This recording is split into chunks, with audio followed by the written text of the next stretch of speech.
Será que uma marca física é realmente mais poderosa do que uma marca espiritual? Isso me faz lembrar a história do apóstolo Paulo, que foi picado por uma serpente. Será que o veneno dessa serpente tem o poder de mexer com a identidade do apóstolo? Eu quero conversar com você hoje. Se de fato a marca do anticristo está entre nós.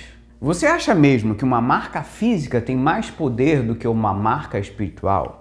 Se você ainda pensa assim, é porque o seu pensamento sobre esse assunto não está baseado na palavra de Deus. Quando eu penso nesse assunto, eu me lembro da história do apóstolo Paulo, que foi picado por uma serpente. Isso me faz refletir, será que o veneno de uma víbora tem poder de influenciar, distorcer a identidade de um cristão? Da mesma forma, será que uma marca tem a capacidade de mexer na natureza que o Espírito Santo gerou em nós? Por que eu estou falando sobre isso? Porque hoje eu quero conversar sobre a marca da besta ou sobre a marca do anticristo. E antes de mais nada, eu peço para você, comenta, deixa nos comentários se você acha que realmente a marca do anticristo já está entre nós. Coloque aqui nos seus comentários se sim ou se não. E antes da gente prosseguir com o vídeo, não se esqueça de se inscrever no nosso canal. O primeiro passo é entender ou localizar na Bíblia onde isso se encontra. E o texto base para a gente é Apocalipse capítulo 13. É onde que fala sobre isso na Bíblia. E a informação que a Bíblia traz para a gente é que a besta é uma espécie de auxiliar de dragão. Então você vai encontrar a besta do mar e a besta da terra. Essas são as informações que você vai encontrar em Apocalipse capítulo 13. Então, note no texto que a besta não parece besta. Ela parece cordeiro, ou ela simula, ela tenta parecer uma coisa que ela não é. O que essa besta faz? Ela manifesta, ela realiza prodígios, então ela tem a capacidade de impressionar as pessoas com milagres, com prodígios, com sinais. Né? E o que ela provoca? O que a besta provoca? No primeiro momento, a besta não provoca medo, ela provoca admiração. Então é claro que existe um cenário diabólico, é claro que as consequências são terríveis, mas ao fazer uma leitura apressada sobre o texto, a gente pode tirar esse fator primordial para a gente entender qual é o primeiro impacto que a besta vai provocar na vida das pessoas. Inicialmente, não é medo, é admiração. Isso significa que a maioria das pessoas vai gostar do que ela fala, vai gostar do jeito dela, da atitude, então vai ter uma identificação. A maioria dessas pessoas vai se aproximar sem que a violência seja usada. Então, se a gente acha que necessariamente, num primeiro momento, a gente está falando de imposição violenta, a gente está distorcendo um pouquinho, ou pelo menos deixando de capturar a essência do texto. E as pessoas vão se beneficiar com os sinais da besta. Senão não era uma coisa tão relevante para se pensar, né? Se não houvesse benefícios, talvez a gente nem estivesse conversando sobre isso. Em todo tempo, as pessoas confundirão a besta com o cordeiro. Em todo tempo, haverá essa confusão de identidade. As pessoas que acreditam conhecer o cordeiro, mas estão seguindo a besta. Então, pensa sobre isso, reflete sobre isso. Gente que acha que está andando do lado do cordeiro, na realidade está andando do lado da besta. Então essas são as provocações que a gente precisa refletir quando o tema é a marca da besta, né? Essa simulação. Vamos para o passado para perceber que essa marca da besta não é novidade, não é uma coisa só para a gente olhar no presente e no futuro. Isso já aconteceu no passado. A besta número 1 estava relacionado com o Império Romano, e aí a besta número 2 ao imperador, ok? Na época de Trajano, um imperador de Roma, existia uma lei onde sempre que se percebesse ou se configurasse que alguém fosse um cristão, ele precisava cumprir um procedimento que consistia em queimar incenso ao imperador, recitar algumas palavras de adoração e rejeitar Jesus Cristo e colocar oferenda diante do altar do imperador. Percebe? Fizeram uma lei, o imperador fez uma lei, Percebeu? Fulano é cristão. Então vai ter que colocar uma oferendinha lá no altar do imperador, vai ter que recitar umas palavras de que o fulano é o nosso imperador, ele é o nosso soberano. Então, se o cristão fizesse isso, tudo bem, ele podia transitar. Agora, se não, teria consequências, ele podia até ser morto. Após esse ritual, se ele cedesse, né, ao ritual religioso, ele estava liberado. Nesses períodos dramáticos da história da igreja, se uma pessoa fosse conhecida como cristã, ela não poderia nem comprar ou vender. E se fosse encontrada, deveria fatalmente passar por esse ritual de negação a Cristo. Isso é um fato histórico. Isso já aconteceu. Então, toda essa possibilidade de comprar, trazer sustento para sua casa, era limitado pelo ego de um imperador, pelo ego de um sistema. Então, isso já aconteceu no passado, isso está acontecendo no presente e isso vai acontecer no futuro. Nesse sentido, a besta é a mãe do cancelamento. Isso que a gente vê no YouTube, nas redes sociais, daquilo que não pode. Porque se você não concordar, se você não abaixar a cabeça, você é cancelado. A gente vê muita gente perdendo emprego hoje porque não concorda com X, Y, Z. Então, eu gosto de pensar, então, que a besta já é a mãe de todo esse ritual moderno de cancelamento, né? O cidadão romano só tinha acesso ao comércio porque adorava ou se submetia a um protocolo, a um sistema. Da mesma forma, a gente vai ver cada vez mais isso acontecendo. Então, marca da besta nunca foi novidade, mas cada vez mais isso vai se identificar no nosso meio.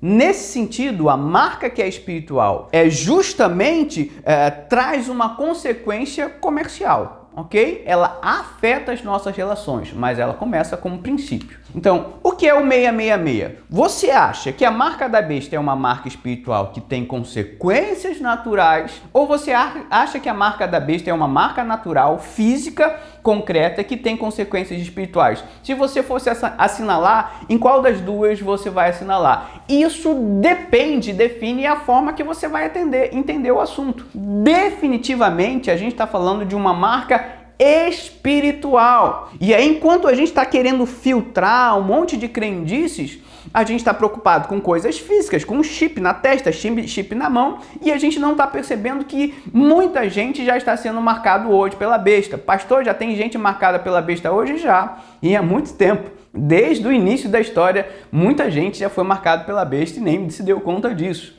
As crenças populares, às vezes, acabam levando a gente na direção errada. Então, a marca é uma questão de consciência e não um chip. Um chip, gente, não muda a consciência. O que muda a consciência é um tipo de fé. Cada fé constrói um tipo de consciência. Então, essa transformação de consciência vem da sua fé. Se a sua fé está afetada por um evangelho falso, você já foi marcado pela besta. Já temos um biochip, por exemplo, hoje, de 7 milímetros por 0,75 milímetros de largura. E ele carrega um monte de dados. Isso já acontece no nosso meio e cada vez mais vai haver tecnologias incrivelmente avançadas. E se você está preocupado que são essas tecnologias que vão definir se você vai para o céu ou se você vai para o inferno, se você vai ser marcado ou você não vai ser marcado, é porque você não tem o entendimento bíblico sobre o assunto. Sempre que eu gosto de falar sobre marca da besta, eu gosto de falar sobre Shema. Shema é um verbo hebraico que significa ouve. Então, a primeira vez que fala sobre estar marcado na mão e marcado na testa é nesse texto onde aparece o Shema.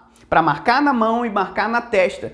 Então, o povo de Israel está falando, leva a minha aliança a sério, guarda no seu coração a minha lei, as minhas palavras, se deixa marcar pela minha vontade, se deixa marcar pelo amor, pela minha misericórdia. Então, a marca da besta é justamente você não ouvir. Shema significa literalmente ouvir.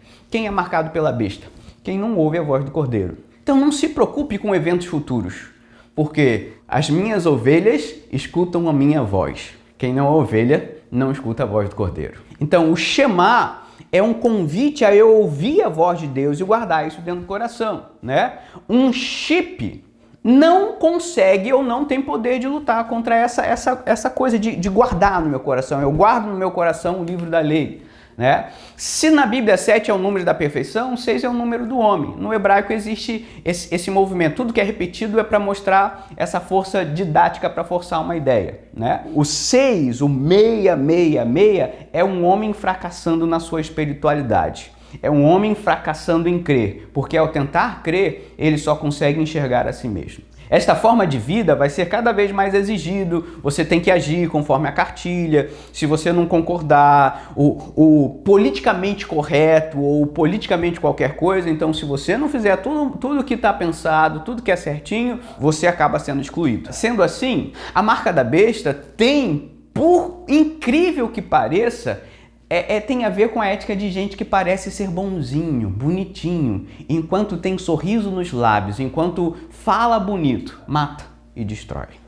Isso revela a marca da besta. Você precisa pensar em igrejas que se acham perfeitas, de crentes que se acham perfeitos, que já atingiram a maturidade espiritual perfeita, que não tem mais nada a aprender. Igrejas que se veem tão perfeitas e que julgam todas as outras vão para o inferno, só a gente vai para o céu. Como se elas estivessem num nível de santidade completamente diferente. Então, posso chocar e provocar você? Tem igreja que já está marcado pela besta há muito tempo. Tem pastores, tem políticos, tem líderes, tem artistas, tem cantores gospels que já estão marcados pela besta há muito tempo. E tem um monte de gente batendo palma dentro das igrejas para essas pessoas que se acham orgulhosos demais, que se acham especiais demais, né? A conclusão, e eu vou trazer uma palavra do pastor John MacArthur, é que não é a marca da besta que traz condenação. Não é a marca da besta que vai afastar ninguém de Deus. É a ausência de arrependimento. É um coração que não sabe se prostrar diante de Deus. É um coração que não sabe ouvir a voz da palavra. É um coração que não sabe ouvir o Espírito Santo. Esse coração que não ouve já está marcado pela besta. E você pode me perguntar, pastor, então a marca da besta já está entre nós? Sempre esteve, porque sempre vai existir gente que não consegue ouvir a voz da palavra, gente que não consegue ouvir a voz do Espírito. Essas pessoas já estão marcadas pela besta. Então, a condenação é uma consequência da ausência de fé, da ausência de arrependimento. E a gente não pode trocar essa necessidade de arrependimento, de ouvir a voz do Espírito Santo, de ouvir a voz da palavra de Deus por um chip ou por uma marca qualquer. Eu sonho com um tempo onde a igreja vai conversar sobre a consciência de fé e se os nossos ouvidos estão abertos. Lembra de Apocalipse? Aquele que tem ouvidos, ouça. Então, quem tem ouvidos e ouça está radicalmente protegido da marca da besta. Francis Chan, um pastor, diz que seria a ideia de que uma pessoa ou uma igreja marcada pela besta é aquela que é marcada por uma falsa religião. E a falsa religião sempre esteve no nosso meio e sempre vai estar. O joio e o trigo crescem junto até que o dia da justiça, o dia do cordeiro venha para separar bodes de ovelhas. A marca da besta precisa ser entendido por gente cheia de justiça própria e gente que não consegue ouvir no seu coração a voz do bom pastor. Se você gostou desse conteúdo, não esquece de compartilhar para que cada vez mais pessoas tenham acesso à palavra de Deus. E se você ainda não é inscrito no nosso canal, se inscreva e deixe o seu like. Que Deus te abençoe e até a próxima.